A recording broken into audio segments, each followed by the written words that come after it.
अनि कुलदेवताले मलाई छोएछ। अनि त्यसो छोइसकेपछि मेरो त खुट्टै नचल्ने, हातै नचल्ने, टाउकै नचल्ने भयो। म प्यारालाइज भएँ है। मनमा के लाग्थ्यो भने अब मरौँ कि भन्ने पनि बाबाले बोकेर यसरी हातमा बोकेर हस्पिटलहरू लानुहुन्थ्यो। आँखाबाट आँसु मात्र झर्थ्यो तर हिँड्न चल्न सक्दिनँ थिएँ। उहाँले जब हात राखेर प्रार्थना गरिदिनु भयो, प्रभुले मलाई त्यतिखेर निको गर्नुभयो। जय मसीह, नमस्कार। सारा संसारमा छरिरहनुभएका सबैलाई प्रभु यीशु ख्रीष्टको नाउँमा तपाईहरु प्रत्येकको जीवनमा अनुग्रह, कृपा अनि शान्तिलाई भन्न चाहन्छु। आज विशेष गरिकन फेरि एउटा नयाँ जीवन गवाईलाई लिएर तपाईहरुको बीचमा आएका छौं। यसकारणले गर्दा यो भिडियोलाई नछुटाइकन सुरुदेखि अन्तिमसम्म हेरिदिनु होला। तपाईहरु हर कोहीले आजको यो रेकर्डिङबाट, यो भिडियोबाट तपाईहरुले एकदमै आशिष पाउन गइराख्नु भएको छ। आउनुहोस् हामी ढिलो नगरिकन हाम्रो गेस्ट उहाँ हुनुहुन्छ रबिन फुयाल, हामी उहाँलाई हाम्रो कार्यक्रममा स्वागत गर्नेछौं। हुन्छ सर, तपाईलाई धेरै धेरै स्वागत छ हाम्रो ट्रस्ट इन गॉड युट्युब च्यानलमा। हाम्रो छोटो निमन्त्रणलाई स्वीकार गरेर तपाईँ आफ्नो जीवन गवाई दिनको निम्ति आइदिनु भएको छ। परमेश्वरले तपाईलाई आशिष दिनुभएको हो। प्रभुलाई धन्यवाद। मलाई यो समय दिनुभएको लागि पनि एकदमै थ्याङ्कफुल छु तपाईहरुको मिनिस्ट्रीप्रति। हजुर सर, विशेष गरिकन अब हामी तपाईको समय धेरै लिँदैनौँ, हामी सिधै गवाहीतर्फ जान्छौँ। म जान्न चाहन्छु तपाईले प्रभु यीशु ख्रीष्टलाई विश्वास गर्नुभन्दा अगाडि तपाईको पारिवारिक अवस्था, तपाईको व्यक्तिगत अवस्था कस्तो थियो? तपाई कस्तो परिवारबाट, कुन अवस्थाबाट आउनुभयो? हजुर, सर्वप्रथम मेरो नाम चाहिँ रबिन फुयाल हो अनि मेरो गाउँ चाहिँ म जन्मस्थल चाहिँ भोजपुर हो। भोजपुरको एकदमै विकट गाउँ पानधारे भन्छ। अनि त्यहाँ जन्म भए तापनि अहिले बसोबास चाहिँ विराट चोकमा हो। अनि म जन्मिने क्रममा म धेरै अगाडिको कुरा गर्न चाहन्न, तर जब म जन्मिसकेपछि म 8 वर्षको उमेर थिएँ। 8 वर्षको उमेर हुँदै गर्दाखेरि मेरो आफ्नै आमालाई मैले घुमाउन पुगेँ। मेरो आमालाई घुमाइसकिसकेपछि मेरो एकदमै जीवन एकदमै कठिन भयो अनि म हुर्किनमा बढ्नमा एकदमै गाह्रो भयो। त्यतिखेर म मावलामा बस्थेँ। मेरो बाबाले पनि मलाई छोड्नुभयो, मेरो परिवारले सबैले छोड्यो, तिरस्कृत गरेर म मावलामा बस्थेँ। अनि मावलामा हुर्किँदै गर्ने क्रममा त्यहाँ हजुरबा हजुरआमा हुनुहुन्थ्यो। एकदमै गाह्रो कन्डिसन थियो। पाहाडको अवस्थामा गोरु हेर्नुपर्ने, गाईहरू हेर्नुपर्ने, गोठमा बस्नुपर्ने त्यस्तो अवस्था थियो। अनि स्कुल पनि धाउनको लागि 2-3 घन्टा जानु पर्थ्यो, धेरै लामो यात्रा गर्नु पर्थ्यो। त्यही हुने क्रममा अनि अब म 81 मम्मी जब बितिसकेपछि चाहिँ म चाहिँ पाहाड गएर बसेको थिएँ। अनि पहिले चाहिँ मधेस बस्थेँ 8 वर्ष अगाडि चाहिँ, तर पछि चाहिँ पाहाड गइसकेपछि अब त्यो तराई र पाहाडको अलिकति नमिल्दो हैन। पहिले बोर्डिङ पढेको नेपाली स्कुल, फेरि धेरै दुखित जीवन जिएको कारणले गर्दाखेरि चाहिँ पहिले सुखमा हुर्केर फेरि दुःखमा जाँदै गर्दाखेरि धेरै गाह्रो भयो त्यो कन्डिसन्समा। अनि त्यस पछाडि दिनचर्या बित्दै थियो। अनि म पहिले तराई बसेको भएको कारणले गर्दाखेरि चाहिँ के भयो भन्नुहुन्छ भने अब यहाँ चाहिँ खाजाहरू पनि राम्रो पाउने, खाने समयमा पाउने, तर त्यहाँ चाहिँ कुनै पनि कुरा नपाउने, लुगाहरू पनि सबै च्यात्तेको लाउनु पर्ने हैन। अनि त्यतिखेर साथीहरूसँग त्यो के चुङ्गी भन्छ बमलासहरू खेल्दाखेरि अनि लुगाहरू पनि फाटेको थियो। त्यो एकदमै गाह्रो अवस्थामा जिराखेको थिएँ। अनि त्यतिखेर चाहिँ एउटा दोकान थियो, स्कुल छेउमा दोकान थियो। अनि त्यो दोकानको दाइसँग चाहिँ एकदमै एट्याचमेन्ट भयो, नजिकपन भयो। अनि म त्यहाँ जान्थेँ, बस्थेँ। त्यो दाइले पनि अनि भाइ एकदमै आउनुहोस् भनेर स्वागत गर्नुहुन्थ्यो। गइरहन्थेँ, दिनदिनै गइरहन्थेँ। अनि मलाई त्यहाँ मान्छेहरूले पैसा दिँदै गर्दाखेरि चाहिँ त्यो पैसाप्रति अलिकति ध्यान गयो, किनभने म एकदमै गोठमा हुर्किरहेको अनि फेरि लुगा फाटो पनि एकदमै गाह्रो भइरहेको अवस्थामा जब त्यो कुरालाई मैले देखेँ, पैसाहरू जब त्यो गलामा राख्नुहुन्थ्यो दाइले, त्यो कुराहरूलाई देखिसकेपछि मैले यसो विचार गरेँ, म अब यो पैसा चाहिँ आफूसँग लिन्छु, चोर्छु भनेर। अनि मैले चाहिँ अब त्यो खास गरी चाहिँ मलाई चोर्न मन लागेको होइन, तर बाध्यताले चाहिँ चोर्नुपर्ने अवस्था आयो। अनि मैले त्यहाँबाट पैसा निकाल्न थालेँ हैन। जति आउँछ पैसा गलामा हात राख्दै पैसा निकाल्दै गर्न थालेँ। अनि एक दिनको कुरा हो, एक दिन चाहिँ ठुलै हात परेछ हैन। 1000 रुपैयाँ हात परेपछि चाहिँ त्यस पछाडि चाहिँ त्यहाँको दाइलाई थाहा भएछ। अब कतिजना मान्छेले कस्टमरले पैसा दिएको त मलाई थाहा हुन्छ। अनि त्यो थाहा भइसकिसकेपछि चाहिँ भोलिपल्ट चाहिँ कसले चोर्दो रहेछ भनेर उहाँले विचार गर्दाखेरि चाहिँ भोलिपल्ट जब मैले त्यो गलामा हात लगाइसकेपछि दाइले च्याप्पै हात पक्र्नु भयो। अनि मलाई एकदमै झापड हान्नुभयो, 2 झापड हान्नुभयो। मलाई स्कुलमा लानुभयो। स्कुलमा लगेर सबै साथीहरूको बिचमा एकदमै कालो मोसो दल्नु भयो, एकदमै चप्पलहरू लाउनु भयो। त्यस पछाडि त्यो एकदमै गाउँमा एकदम बदनाम भयो। है बस्न नसक्ने गरी बदनाम भयो। भोलिपल्ट स्कुल जाँदै गर्दा पनि धेरैजना तपाईँको साथीहरूले मैले रोकेँ तपाईँको उमेर कति थियो त्यति बेला? मेरो त्यतिखेर उमेर लगभग मम्मी खस्नु भएको 8 वर्षमा खस्नु भएको, म 10 वर्षको जस्तो थियो सायद। अनि त्यतिखेर अनि त्यस्तो अवस्था हुँदै गर्दाखेरि एकदमै डिप्रेस जस्तो भयो म हैन, त्यस्तो सानो उमेरमा। त्यस्तो सानो उमेरमा अनि एकदमै डिप्रेस जस्तो भए, एकदमै गाह्रो हुन्थ्यो। अनि बाटोमा हिँड्दै गर्दाखेरि पनि धेरैजना साथीभाइहरूले हात्ती चोर भन्थे हैन। अनि अब कालो मोसो दलिसकेको मान्छेले अब त्यो त्यही बाटो भएर जाँदै गर्दा कस्तो हुन्छ होला हैन, तीमाथि आमा मरेको, तीमाथि त्यस्तो अवस्थासँग गुज्रिँदै गर्दाखेरि ठाउँ लानुभयो, कहीँ केही भएन, थुप्रो खर्च लाग्यो, कहीँ केही भएन। अनि मम्मी पनि अब उहाँको श्रीमान चाहिँ पहिले लाउरे रहेछ, अनि उहाँको श्रीमान पनि बितेको, अनि बाबाको पनि श्रीमती बितेको, उहाँहरू दुईवटा एट्याचमेन्ट भएर विवाह गर्नुभएको। त्यसरी लाउरेको श्रीमती भएको कारणले उहाँले अल्कोहल चाहिँ ज्यादा मात्रामा पिइदिने के, अनि त्यो पिएको कारणले गर्दाखेरि घरमा जहिले कल झगडा। अनि उहाँले धेरैचोटि भन्नु पनि भयो, तेरो छोरो नबाच्ने छोरोलाई किन पैसा खर्च गरिरहेको भनेर भन्नुहुन्थ्यो। म एकदमै 12-13 केजीको थिएँ, एकदमै सानो थिएँ, अनि खाटमै सुताइन्थ्यो, प्यारालाइज अब हिँड्न नसक्ने होइन। बाबाले बोकेर यसरी हातमा बोकेर हस्पिटलहरू लानुहुन्थ्यो। यो चाङ हस्पिटल सिलगढीको लानुभयो, धेरैवटा हस्पिटल लानुभयो, 8-10 लाख रुपियाँ सक्नुभयो, कहीँ केही गर्दा पार लागेन। त्यस पछाडि घरमै सुताइराखिएको थियो, अनि सबैबाट नै हेला पाएँ मैले। त्यस पछाडि म सुतिराख्दाखेरि म कानमा चाहिँ सुनिरहन्थेँ, बेलुका मम्मी बाबाको झगडा भइरहन्थ्यो, एकदमै झगडा भइरहन्थ्यो। अनि त्यस पछाडि उहाँहरूले भन्नुहुन्थ्यो, मम्मीले भन्नुहुन्थ्यो तेरो छोरा आमा पनि टोक्यो, त्यस पछाडि तेरो छोरा अब बाँच्दैन पनि भनेर भन्नुहुन्थ्यो। अनि त्यस पछाडि मलाई एकदमै दुःख लाग्थ्यो, म आँखाबाट टिलटिल आँसु झार्थेँ, किनभने मैले त्यो खबर सुन्दै गर्दाखेरि, त्यो पीडा भोग्दै गर्दाखेरि मलाई एकदम समस्या लाग्थ्यो। किनभने एक त आमा मरेको, त्यस पछाडि अर्को कुरो भनेको मैले गाउँ समाजमा बदनाम भएँ, त्यस पछाडि अहिले आएर पनि मैले सुख पाइरहेको छैन, मेरो खुट्टा हात टाउको चलिरहेको छैन। अनि यो अवस्थासँग गुज्रिँदै गर्दाखेरि एकदमै समस्या, एकदमै धेरै समस्या, डिप्रेस भइसकेको थिएँ म। आँखाबाट आँसु मात्र झर्थ्यो, तर हिँड्न चल्न सक्दिनँ थिएँ। त्यसरी बित्दैको दिन एकजना छिमेकी आन्टीले आएर यो बाबुलाई राम्रो हुन्छ भनेर एकदमै उहाँले भन्नुभयो। तर मेरो बाबा चाहिँ पण्डित भएको कारणले गर्दाखेरि उहाँले चाहिँ त्यो आन्टीलाई घरमा बस्न दिनुभयो। तिमीहरूको गाई खाने धर्म, किन यहाँ आउँछौ भनेर धेरैचोटि उहाँले गाली गर्नुभयो। घरमा नआइदेऊ, तिमीहरूले यस्तो नसुनाइदेऊ, तिमीहरू छिमेकी हो, राम्रोसँग बस, तर यस्तो नसुनाइदेऊ भनेर धेरैचोटि झपार्नुभयो। झपारिसकेपछि बाबालाई पनि एक दिन चाहिँ एकदमै टेन्सन भएर आकुवाई गर्ने, उहाँहरूको चाहिँ अब प्रार्थना भन्दो रहेछ, मलाई प्रार्थना गरिदिरहने तर केही पनि नहुने। तर एक दिनको कुरा हो, जब उहाँ आएर त्यस पछाडि प्रार्थना गरिदिनु हुँदै थियो, बाबाले एकदमै झर्केर कराउनु भयो, दिदी तपाईँलाई नगर्नु भनेको होइन, तपाईँ किन गर्नुहुन्छ जबरजस्ती मेरो छोरालाई, मेरो छोरा तपाईँले गर्दाखेरि झन् दिनदिनै बिरामी भइरहेको छ भनेर त्यसरी कराउनु भयो। भाइ होइन, त्यस्तो होइन, यो छोरा तपाईँको छोरा निको हुन्छ भनेर त्यसरी भन्नुभयो। अनि भनिसकेपछि बाबाले यदि मेरो छोरो साँच्चै निको हुन्छ, ग्यारेन्टी निको हुन्छ भने चाहिँ ल म तपाईँहरूले जे भन्नुहुन्छ म त्यही मान्न तयार छु भनेर बाबाले भन्नुभयो। त्यो भनिसकिसकेपछि अनि त्यो आन्टीले भन्नुभयो, तपाईँले साँच्चै विश्वास गर्नुहुन्छ भने तपाईँको छोरा निको हुन्छ, अवश्य निको हुन्छ, येशूमा निको हुन्छ भनेर भन्नुभयो। म चाहिँ सुनिरहेको छु, अब मलाई केही थाहा छैन होइन, अब येशू को हुनुहुन्छ अनि के भइरहेको छ भन्ने केही थाहा छैन, आफूलाई आफ्नै टेन्सन भइरहेको छ। अनि अब उहाँहरू चाहिँ एकअर्कामा कन्फ्लिक्ट हुन थाल्यो, एकअर्कामा झगडा हुन थाल्यो। त्यस पछाडि उहाँले अन्तिम निर्णय भन्नुभयो, साँच्चै विश्वास गर्नुहुन्छ त तपाईँको छोरो निको हुन्छ भनेर भन्नुभयो। त्यस पछाडि भनिसकेपछि बाबाले तपाईँले जे भन्नुहुन्छ, जहाँ भन्नुहुन्छ म विश्वास गर्न तयार छु, तर मेरो छोरो पक्का निको हुनु पर्यो, नभए तपाईँलाई यो समाजबाट खेद्छु भनेर भन्नुभयो बाबाले। अनि भनिसकेपछि हुन्छ म तयार छु भन्नुभयो त्यो दिदीले पनि एकदम आँट गरेर। अनि त्यस पछाडि बाबाले के भन्नुभयो भने, ल ठिक छ, म तपाईँहरूले भनेको कुरामा विश्वास गर्न तयार छु भनेर भन्नुभयो। त्यो आन्टीले भन्नुभयो, तपाईँहरू यहाँ चाहिँ होइन तर नागाल्यान्ड जानुपर्छ भनेर भन्नुभयो। त्यस पछाडि म जहाँ जान पनि तयार छु, मेरो छोरालाई यत्रो खर्च गरिसकेँ, म किन जान तयार छैन भन्नुभयो। त्यस पछाडि मलाई नागाल्यान्ड लिएर बाबाले, त्यो आन्टी पनि जानुभयो नागाल्यान्ड लिएर, बाबा म त्यो आन्टी हामी गयौँ। गइसकेपछि बाबालाई त्यहाँ भन्यो 3 दिन फास्टिङ बस्नुपर्छ भनेर भन्यो। त्यस पछाडि 3 दिन फास्टिङ बस्नु पनि भयो, उहाँले ग्रहण गरेर 3 दिन फास्टिङ बस्नुभयो। म पनि 12 बजीसम्म मलाई बसाउनु भयो। त्यस पछाडि 3 दिनपछि त्यहाँ हिलिङ क्रुसेड ठुलो राखिने रहेछ, हामीलाई थाहा थिएन।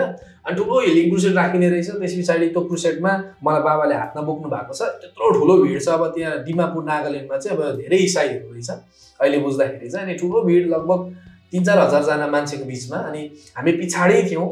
अनि त्यहाँको एकजना अगाडिबाट वक्ताले भन्नुभयो, यहाँ एकजना प्यारालाइज बाबु आउनु भएको छ, तपाईँ छिटो गरेर यहाँ आउनुहोस् भनेर भन्नुभयो। त्यस पछाडि अब प्यारालाइज 2-3 जना गए पनि त्यहाँ अब हामी नि हो भन्ने बाबालाई थाहा भएन अनि त्यसरी यो होइन भनेर उहाँले भन्नुभयो नेपालबाट आउनु भएको छ भनेर भन्नुभयो त्यस पछाडि हामी बाबाले बोकेर लिएर जानुभयो अगाडि गइसकेपछि उहाँले जब हात राखेर प्रार्थना गरिदिनु भयो प्रभुले मलाई त्यतिखेर निको गर्नुभयो अनि त्यसरी मेरो जीवन चाहिँ त्यहाँबाट चाहिँ मैले येशूलाई विश्वास गरेँ म जब त्यतिखेर आई थिङ्क 14-15 वर्षको थिएँ अनि 15 वर्षको हुँदै गर्दाखेरि चाहिँ मैले येशूलाई मुक्तिदाता अनि उद्धारकर्ता भनेर मैले विश्वास गरेँ मलाई त्यहाँ विश्वास गर्न दिँदै हुनुहुन्न थिएन बाबालाई चाहिँ ब्याप्टिजम गर्न लिएर जान आँट्नु भएको थियो तर तिमी बाबुले चाहिँ अहिले ग्रहण मात्र गर्नु भन्नुभएको थियो अनि मैले चर्चको मान्छेले अनि मैले भने होइन मलाई यसरी खुट्टा यसरी हात अनि टाउको चलिरहेको छ भने म किन चाहिँ विश्वास गर्न सक्दिनँ अनि बाबु तिमीले येशू ख्रीष्टलाई विश्वास त गर्न सक्छौ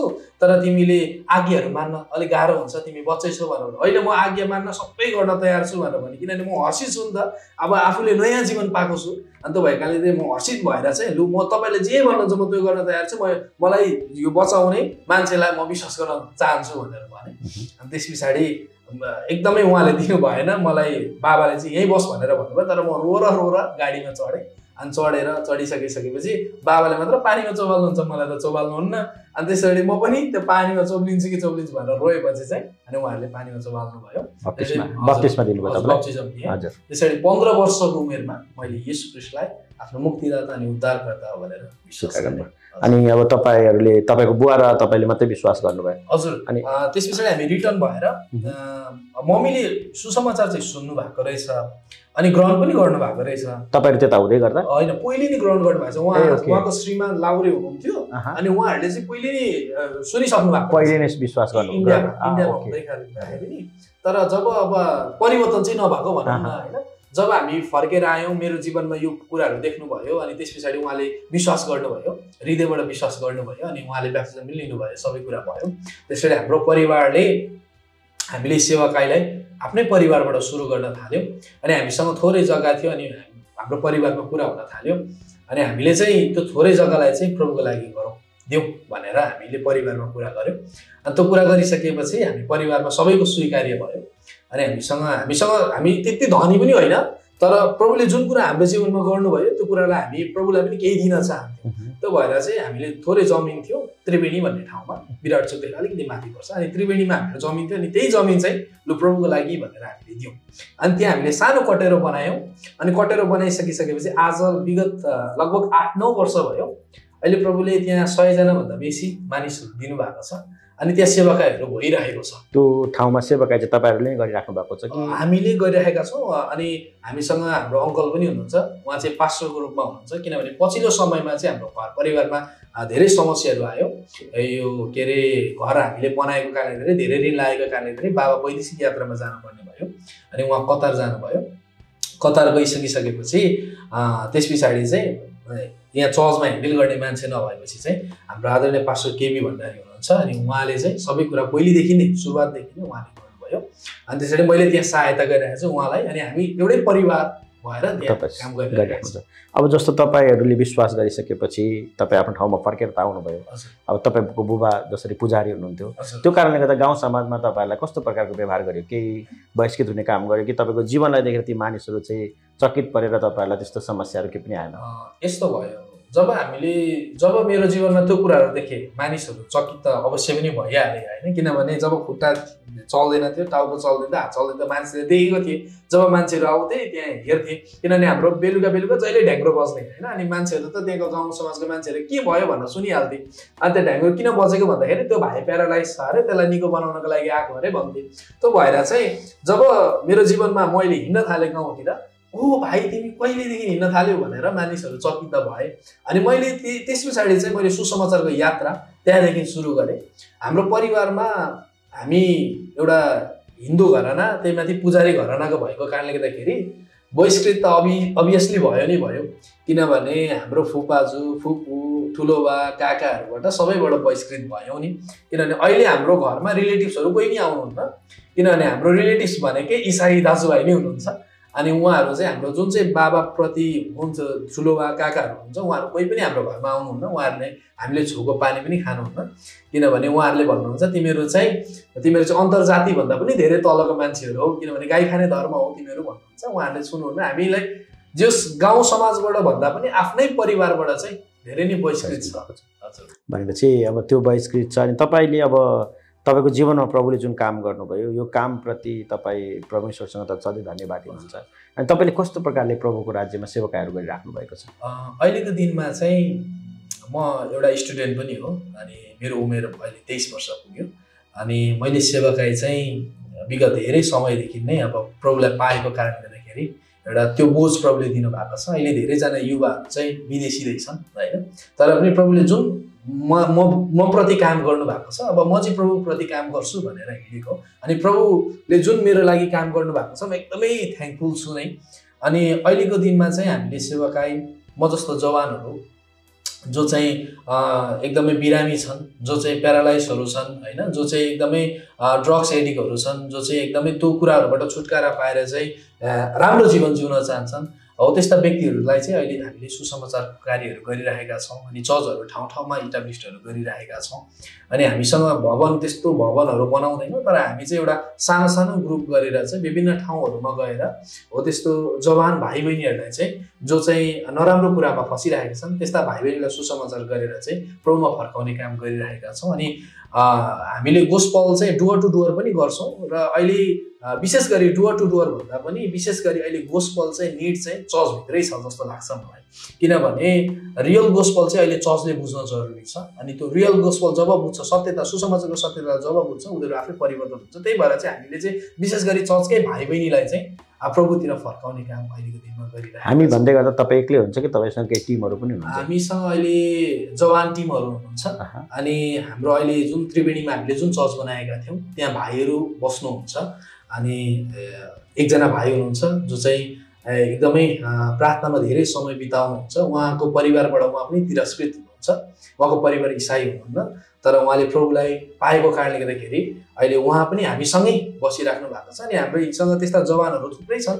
अनि एकजना भाइ विराटनगर साइडको हुनुहुन्छ, उहाँ पनि एकदमै ड्रग्स गाँजा गोटी खानुहुने व्यक्ति हुनुहुन्थ्यो तर अहिले उहाँ विगत हप्ता दिन जति भयो हामीसँगै हुनुहुन्छ।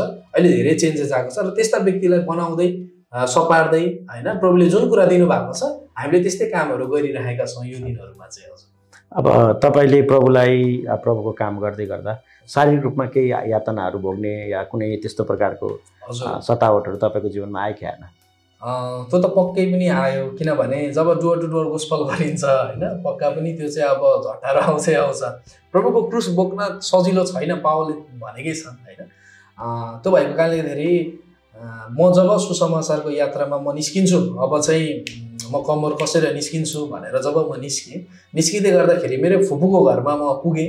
अनि किनभने प्रभुले भन्नुभयो आफ्नै परिवारबाट चाहिँ तिमीहरूले प्रभुको राज्यको काम गर भनेर भन्नुभयो। अनि म आफ्नै परिवारलाई नै विशेष गरी टार्गेट गरेर हाम्रो बाहुन जातिलाई नै विशेष गरी टार्गेट गरेर काम गरिरहेको थिएँ। अनि म फुपूको घरमा पुगेँ, फुपूलाई मैले सुसमाचार सुनाएँ, फुपालाई पनि सुसमाचार सुनाएँ। अनि जब फुपालाई सुसमाचार सुनाउँदै गर्दा उहाँले ग्रहण गर्छु भनेर भन्नुभयो। अनि त्यसरी ग्रहण गर्छु भनिसकिसकेपछि चाहिँ उहाँले अर्को व्यक्तिलाई चाहिँ भिडियो गर्न लगाइराख्नु भएको रहेछ, मलाई थाहा थिएन। अनि म पनि अब हर्षित भएँ, मेरो फुपाले चाहिँ अब प्रभुलाई विश्वास गर्न लाग्नुभयो भनेर हर्षित भयो। अनि त्यस्तो हर्षित भइसकिसकेपछि चाहिँ अनि मैले चाहिँ लु ग्रहण गर्नुहुन्छ भने ल म प्रार्थना गरिदिन्छु भनेर उहाँलाई टाउकोमाथि हात राखिकन प्रार्थना गर्न म पनि अब खुसी नि है। अनि मैले कतै हेरिनँ, अरूतिर नहेरिकन अब म प्रार्थना गर्नको लागि रेडी भएँ। अनि पछाडिबाट भाइले भिडियो गरिराख्नु भएको रहेछ, मलाई थाहा थिएन। अनि त्यस पछाडि अनि प्रार्थना गरिसकिसकेपछि चिया खाने बाबु भनेर भन्नुभयो। फुपूले मलाई धेरै माया गर्नुहुन्छ तर फुपा चाहिँ यसप्रति एकदमै विरोधी। अनि त्यस पछाडि चिया खाने भन्नुभयो, चिया खाऊँ न त भनेर भने जाडो मौसममा। अनि खाऊँ न त भनेर भने भरे चिया खाइसक्दा नसक्दै पुलिसको भेन आयो। अनि पुलिसको भेन आएर लु हिँड भनेर धर्म परिवर्तन गर्ने दलाली फटा भनेर एकदमै नराम्रो कुवाक्यहरू युज गरेर त्यसरी लिएर जानुभयो। अनि त्यसरी लिएर गएर दाजु मैले के गरेँ भनेर पुलिसलाई मैले सोधिरहेको छु। म एक्कासी सक भएँ, अब मलाई पुलिसले लगिरहेको छ, अरे म त के एकदमै ठुलै कुरा गरेँ क्या भन्ने भयो। त्यसरी म सक भएर चाहिँ अनि त्यस पछाडि म भेनमा पसेँ। अनि जब पुलिस थाना पुगेँ अनि पुलिसको त्यहाँको इन्सपेक्टरले बेलबारीको इन्सपेक्टरले भन्यो भाइ तिमीले धर्म परिवर्तन गराएछौ, यसरी धर्म परिवर्तन गर्न पाइँदैन किनभने नेपालको सरकारको कानुनले यसरी दिँदैन, तिमीलाई अब जेल हुन्छ भनेर। त्यसरी मलाई भित्रभित्र डर लागिरहेको छ तर पनि म बोल्दैछु उसँग। दाजु मैले कसरी धर्म परिवर्तन गराएँ? मैले त मेरो फुपालाई जब म यस्तो थिएँ फुपा, तपाईँलाई थाहा थियो, म यस्तो भएर चाहिँ प्रभुले मलाई आज नयाँ गर्नुभयो, त्यो कुरामा तपाईँले पनि विश्वास गर्नुहोस्, तपाईँलाई पनि प्रभुले तपाईँको घरमा एकदमै मुक्ति उद्धार छ भनेर चाहिँ मैले उहाँको परिवारलाई एउटा राम्रो सन्देश, खुसीको सन्देश सुनाएँ। मैले यसमा के बिगारेको छु? मैले उहाँको परिवारलाई गाँजा खानुहोस्, गट्टी खानुहोस्, चुरोट खानुहोस्, रक्सी खानुहोस्, त मैले यो कुरा त सिकाइनँ। तर मैले यो कुरा भने तपाईँ पाप, हामी सबै मानिस जाति पापी छौँ, यो पापबाट फर्किनको लागि चाहिँ येशू ख्रीष्टको रगतले मात्र शुद्ध हुन्छ भनेर मैले उहाँलाई बताउँदाखेरि मैले के अन्याय गरेँ भनेर मैले उहाँलाई बताउँदै थिएँ। भाइ तिमीले अन्याय गरेनौ, तर तिमीले कसैलाई पनि धर्म परिवर्तन गराउन तिम्रो हक छैन भन्नु। मैले धर्म परिवर्तन जबरजस्ती गराएको होइन सर, मैले सुन्नु न, मैले धर्म परिवर्तन जबरजस्ती गराएको होइन। उहाँले आफैले ल म ग्रहण गर्छु भनेर स्वीकार गरेको कारणले गर्दाखेरि चाहिँ मैले चाहिँ उहाँलाई चाहिँ मैले जस्ट प्रार्थना गरिदिएको, मैले जबरजस्ती तानेर उहाँलाई जस पनि लगेको छैन भनेर त्यसरी भन्दै गर्दाखेरि यो भाइलाई उता खोरभित्र हाल्दै भनेर उहाँले इन्सपेक्टरले अनि भनिसकिसकेपछि मलाई त्यहाँको कारागारमा राख्यो। अनि मलाई फोन चाहिँ दिएको थियो, फोन चाहिँ खोसिएन। नखोसिसकेपछि मेरो पनि चिनजानको 1-2 जना व्यक्तिहरू हुन्थ्यो। अनि मैले फोन गरेँ, मलाई यस्तो यस्तो भयो भनेर भने। त्यस पछाडि म पहिले राजनीतिक कुरामा पनि अलिकति अग्रसर भएको कारणले चाहिँ अनि मैले उहाँहरूलाई फोन गरिसकेपछि लु भाइलाई त्यस्तो गाह्रो भएको रहेछ भनेर उहाँहरू सबै आउनुभयो। आइसकेपछि त्यहाँ पुलिसहरूसँग कुरा गर्नुभयो अनि मलाई निकालिदिनु भयो। तर मैले 5,000 रुपियाँ चाहिँ जरिमाना तिर्नुपर्ने भयो। दाजुहरूले तिर्दिनु भयो, तर पछि दाजुहरूलाई मैले तिरेँ। अनि त्यस पछाडि अबदेखि आइन्दा काहीँ मात्रै त्यो ट्र्याक्स बोकेर सुसमाचार गरेको थाहा पाएँ भने अब चाहिँ 7 वर्ष जेल हाल्छु भनेर पुलिसले, इन्सपेक्टरले, हजुर पुलिसले भन्नुभयो। अनि त्यसरी 1-2 दिन चाहिँ थन्के, डर पनि लाग्यो। तर फेरि त्यो बोझ भएको कारणले गर्दाखेरि मैले सक्दै सकिनँ। फेरि हिँड्न थालेँ। अनि हामी साथीभाइ छौँ, अनि हामी बाइकमा पहाडतिर धेरै विकट गाउँहरूतिर हामी जान्छौँ, जहाँ चाहिँ सुसमाचार पुगेको छैन त्यो ठाउँहरूमा जान्छौँ। अनि हामी चाहिँ अनलाइन मिडियामा त्यति आउँदैनौँ, तर हामी चाहिँ एकदमै हाम्रो प्राइभेसी गरेर चाहिँ हामी मानिसहरूलाई सेयर गर्छौँ। तर हामी सुसमाचार गरेको कुराहरू जब हामी पब्लिक गऱ्यौँ भने चाहिँ मलाई चाहिँ आफ्नै घर परिवारले फेरि सताउट गर्छ, त्यही भएर चाहिँ हामी पब्लिक गर्दैनौँ। तर अहिले धेरै दिन यता चाहिँ हामी सुसमाचारको कार्यहरूमा आफै गरिरहेका छौँ र हामी लगभग 2024मा 96,000 जनाभन्दा बेसी मानिसहरूलाई हामीले प्रचार गर्न सक्यौँ। हामी धेरै ठाउँहरूमा गएर हामी युथ टिम भएर हामीले त्यसरी कामहरू गरिरहेका छौँ। अनि गाउँठाउँमा अब आफ्नो परिवारबाट सतावट भयो, गाउँठाउँमा अरू त्यो कारणले गर्दा फेरि जेल जानुपर्ने अरू कुनै यस्तो यस्तो अवस्थाहरू आयो क्या? जेल जानुपर्ने अवस्था त आएन, तर एउटा गाँजा खाने टिमको भाइहरूले चाहिँ एकदमै नमजाले कराउनु पनि भयो। अनि त्यो गाली एकदमै अब त्यो अर्कै प्रकारको गाली, एकदमै कुवाक्यहरू युज गरेर अनि फलाना यस्तो ढिस्काना भन्नुभयो, थुप्रै कुराहरू भन्नुभयो। अनि एउटा भाइले चाहिँ पछाडिबाट लात्तीले पनि हान्नुभयो। अनि थुप्रै सतावटहरू थुप्रै भोग्यो बाहिर समाजमा पनि। अब मानिसहरूले उस्तै नबुझ्ने मानिसहरूले त एकदमै गाह्रो बनाउँछ। तर यस्तो मानिसहरू पनि छन् जुन मानिसहरूलाई चाहिँ साँच्चै नै उनीहरूलाई चाहिँ कौतूहलता लाग्छ, होइन, पाप र धर्मको विषयमा कौतूहलता लाग्छ, नर्क र स्वर्गको विषयमा कौतूहलता लाग्छ।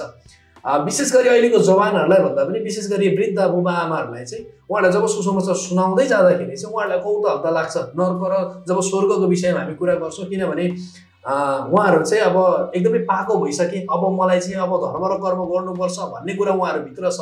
त्यो भएको कारणले जब म सुसमाचार सुनाउँछु उहाँहरूले एकदम कान थापेर सुन्नुहुन्छ। अनि बाबु तिमी स्वर्ग पुगेर आयो भनेर सोध्नु पनि हुन्छ धेरैचोटि।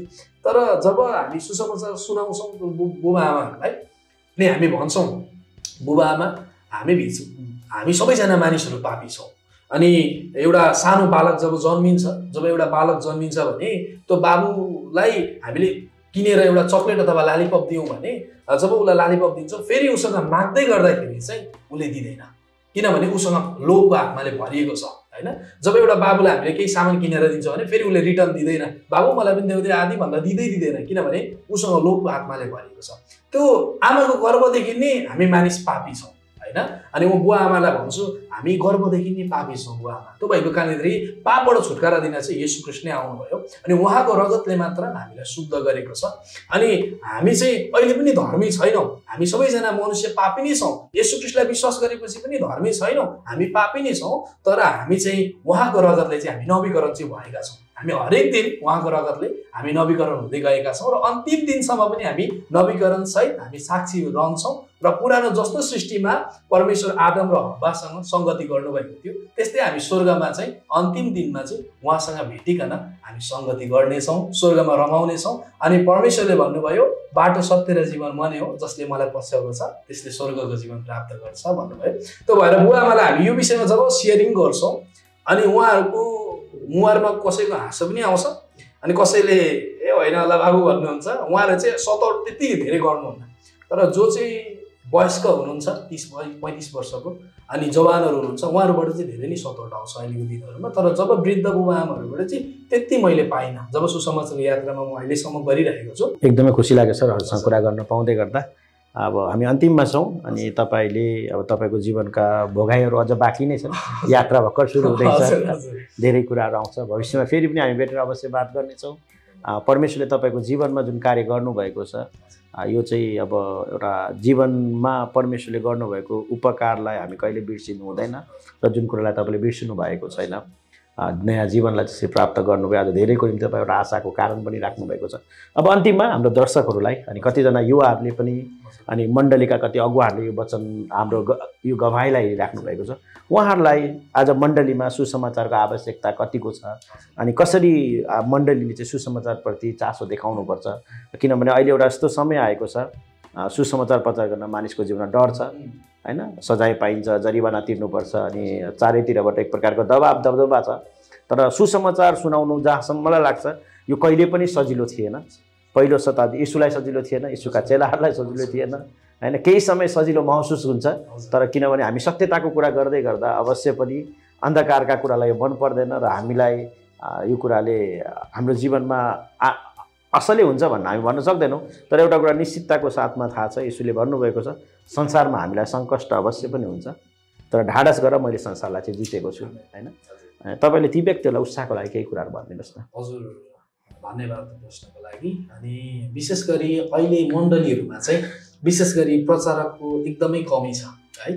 धेरैजना पास्टर्सहरू धेरै हुनुहुन्छ मण्डलीमा, धेरै वर्शिप लिडर्सहरू हुनुहुन्छ, तर प्रचारक यो दिनमा मैले कमै मात्र पाएको छु। अनि मलाई दुःख पनि लाग्छ जब म प्रचारक बनेर म बाहिर निस्किन्छु अथवा कुनै पनि मण्डलीको भाइ बहिनीहरूलाई प्रचारकको रूपमा जब म लिएर हिँड्छु अनि उनीहरूको मण्डलीबाट केही पनि सहायता हुँदैन।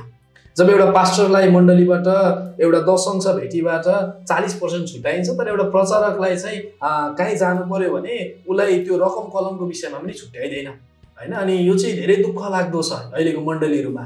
खास गरी चाहिँ मण्डली सुरुवात नै प्रचारकहरूबाट हुने हो। तपाईँको कारणले अहिलेको मण्डलीहरूले यो बुझ्न जरुरी छ, प्रचारकहरूलाई चाहिँ अबको हरेक मण्डलीहरूमा जन्माउनु जरुरी छ, किनभने पञ्चदलीय सेवाकाईमा प्रचारक पनि एक पर्दछन्।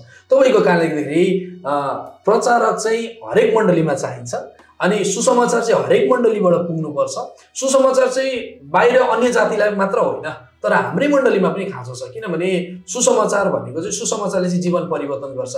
धेरैचोटि मण्डलीमा हामी चाहिँ मण्डलीभित्र चाहिँ सुसमाचार होइन तर बाहिर जानुपर्छ भन्ने मात्र होइन, पहाडको किल्लामा जानुपर्छ अनि माउन्टेनहरू एरियामा जानुपर्छ भन्ने मात्र होइन, तर हाम्रै भित्र मण्डलीमा पनि हामी सुसमाचारबाट मानिसहरूलाई सुसज्जित गर्न सक्छौँ भन्ने कुरा चाहिँ म विशेष गरी अबको आउँदो जेनेरेसनलाई पनि र मण्डलीहरूलाई पनि म यो कुरा भन्न चाहन्छु विशेष गरी। किनभने अहिलेको मण्डलीले के बुझ्नुपर्छ भने प्रचारकको जीवन चाहिँ त्यति सजिलो छैन। किनभने पावलको जीवन हामी जब हेर्छौँ भने पावलको जीवन एकदमै दुःखदायी थियो हैन, किनभने ऊ जेलखानामा परे हैन। अब जब जेलखानामा पर्दै गर्दाखेरि पनि उसले प्रभुलाई महिमा गर्न छोडेन हैन। अनि म जब पावललाई हेर्छु म आफै पनि एकदमै उत्साहित हुन्छु। अनि जब म त्यो जेलखानामा पर्दै गर्दाखेरि पनि म आफूलाई पावललाई हेर्दै थिएँ। अनि पावल त धन्यवादी भए भने म को हो र हैन, किनभने कृष्णले त मलाई यो यस्तो द्वन्द्वदेखि निकालिकन नयाँ बनाउनु भयो। अनि म मण्डलीहरूलाई के भन्न चाहन्छु भने पावल हामी चाहिँ बाइबलमा पावलको विषयमा पढेर मात्र उत्साहित नहौँ हैन, उत्साहित मात्र भएर नबसौँ तर त्यसलाई व्यवहारमा पनि परिणत गरौँ। अबको दिनमा चाहिँ सुसमाचारको कार्यहरूलाई अगाडि बढाउँ, अग्रसर दिउँ, किनभने सुसमाचारले नि हो मानिसलाई चेन्ज गराउने। हिजो म यस्तो जीवन जिएको थिएँ तर प्रभुले एउटा दिदीको माध्यमबाट मलाई यसरी प्रभु चिन्ने मौका दिनुभयो। त्यसै गरी हामी कसैको लागि एउटा मौका बनिदिउँ, कसैको जीवनको लागि एउटा हामी आशा बनिदिउँ, कसैको भविष्यको लागि हामी आशा बनिदिउँ, ताकि उसले येशूलाई भेट्न सकेर उसको जीवन परिवर्तन गर्न सकोस् भनेर म मण्डलीलाई उत्साह दिन चाहन्छु। एकदमै धेरै धेरै धन्यवाद सर। तपाईँको गवाईलाई सुनेर म एकदमै आशिषित महसुस गरेको छु र हाम्रो दर्शकहरूले पनि अवश्य पनि यो कुराहरूलाई सुन्दै गर्दा उहाँहरू पनि आशिषित महसुस गर्नुहुनेछ। धेरैको जीवनमा यो कुराहरूले प्रभाव पार्नेछ। तपाईँलाई विशेष धन्यवाद दिन चाहन्छु अनि आफ्नो बहुमूल्य समय तपाईँले दिनुभयो। परमेश्वरले तपाईँलाई, तपाईँको सेवकाई, तपाईँको परिवारलाई, तपाईँको आउने जीवनलाई हरेक कुरामा आशिष दिनुभएको हो। आज हामीले एउटा शक्तिशाली जीवन गवाईलाई सुनेका छौँ। एकजना जवान व्यक्ति जो मृत्युसँग लडिराखेको र कुनै पनि आशा नभएको अवस्थामा प्रभु यीशु ख्रीष्टको कृपाले गर्दा उहाँको जीवनमा उहाँले एउटा नयाँ जीवन प्राप्त गर्नुभयो र त्यो नयाँ जीवन प्राप्त हुँदै गर्दा त्यो उहाँको निम्ति त्यो जीवन मात्रै रहेन, तर प्रभुको राज्यमा हिँड्ने एउटा निष्ठो अनि निश्चयताको साथमा प्रभुसँगको यात्रामा निरन्तर बढिराख्नु भएको छ। अनि परमेश्वरको राज्यको निम्ति विभिन्न ठाउँहरूमा विभिन्न व्यक्तिहरूको जीवनमा परमेश्वरको वचनलाई, सुसमाचारलाई फैलाउने काम गरिराख्नु भएको छ। आफ्नै परिवारबाट तिरस्कृत हुँदै गर्दा, आफ्नै परिवारबाट दुःख र सतावट पाएर झ्यालखानामा पनि पुग्दै गर्दा पनि त्यो जोस र त्यो उमङ्ग सकेको छैन। यस कारणले गर्दा तपाईँहरू सबैलाई म यो उत्साह दिन चाहन्छु, प्रभु येशू ख्रीष्टले तपाईँहरूलाई तपाईँहरूको जीवनमा दिनुभएको कृपा, अनुग्रह र दयालाई कहिले पनि हलुका नठान्नुहोस्। उहाँले जस्तै तपाईँले पनि परमेश्वरको राज्यमा परमेश्वरको निम्ति तपाईँ दिनहुँ खट्न र प्रभुको महिमा गर्न सक्नुहुनेछ।